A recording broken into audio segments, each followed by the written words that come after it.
Hello दोस्तों, MCC BCM classes की तरफ से आप सभी का स्वागत करता हूं। आज का हमारा टॉपिक है उत्तल दर्पण द्वारा प्रतिबिंब का बनना। चलते हैं, आज का ये वीडियो है। देखिए, इसमें उत्तल दर्पण द्वारा देखिए दो स्थितियों में प्रतिबिंब प्राप्त किया जाता है। तो दोनों का इसमें बनाया गया है फिगर। तो पहला है जब वस्तु अनंत पर हो, दूसरा है इसका जब वस्तु दर्पण के ध्रुव और अनंत के बीच में हो। तो देखिए पहला जो रीडिंग है इसमें देखिए, यानी उत्तल दर्पण द्वारा प्रतिबिंब का बनना।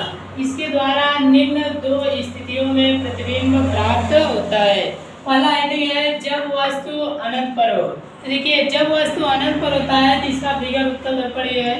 वस्तु देखिए अनंत पर रखी गई है, मान लेंगे कि अनंत दूरी पर है।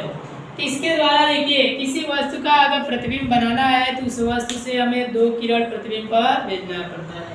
तो देखिए हमने एक किरण यहाँ भेज दिया और दूसरा किरण यहाँ से भेज दिया।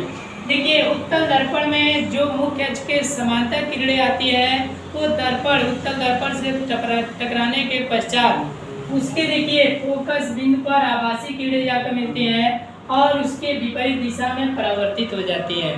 तो देखिए ये है किरण आया और देखिए इसका आभासी किरण फोकस बिंदु पर मिल रहे हैं और इसका विपरीत दिशा में इस किरण का परावर्तन हो रहा है। वही और नीचे भी है किरण ऐसे आया। तो देखिए जब वस्तु अनंत पर होती है तो इसका दो तरीके से फिगर बनता है। एक जब हम किरण तिरछा भेजेंगे तो उसका प्रतिबिंब सीधा बनेगा, छोटा बनेगा। लेकिन जब हम मुख्य अक्ष के समांतर भेजते हैं तो यहाँ बिंदु आकार बनता है प्रतिबिंब।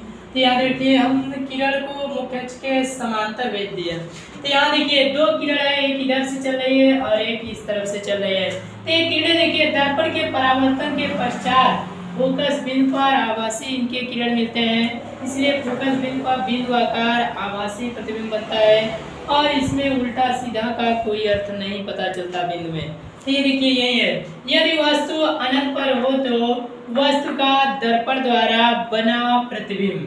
पहला देखिए बनकार है फोकस बिंदु F पर, दूसरा आभासी किरण है तो आभासी प्रतिबिंब बनाएंगे आभासी, तीसरा बिंदु आकार का बिंदु आकार, चौथा बिंदु में उल्टा सीधा का कोई अर्थ नहीं पता चलता, इसलिए चौथा है उल्टा सीधा का कोई अर्थ नहीं। ये है उत्तल दर्पण व प्रतिबिंब का बनना पहला था, यानी जब वस्तु अनंत पर हो। इसके चार आंसर है, यानी देखिए किसी वस्तु का प्रतिबिंब अगर प्राप्त होता है तो उसके चार लक्षण मिलते हैं। तो चार लक्षण में देखिए क्या क्या है। पहला फोकस बिंदु पर बनना है, दूसरा आभासी, तीसरा बिंदु आकार, चौथा उल्टा सीधा का कोई अर्थ नहीं। अब देखिए दूसरा आईडी है जब वस्तु दर्पण के ध्रुव तथा अनंत के बीच में हो। तो जब वस्तु दर्पण के ध्रुव तथा अनंत के बीच में हो तो इसका फिगर देखिए, यानी दर्पण का ध्रुव और इधर कोई पॉइंट नहीं है इसलिए अनंत मानेंगे। इसके बीच में ये वस्तु रखी गई है। तो इसका देखिए प्रतिबिंब जो बन रहा है आभासी सीधा, यही ए डैश बी डैश छोटा आकार बनता है। तो इसका एक किरण ऐसे मुख्य अक्ष के समांतर, दूसरा ऐसे लेते हैं।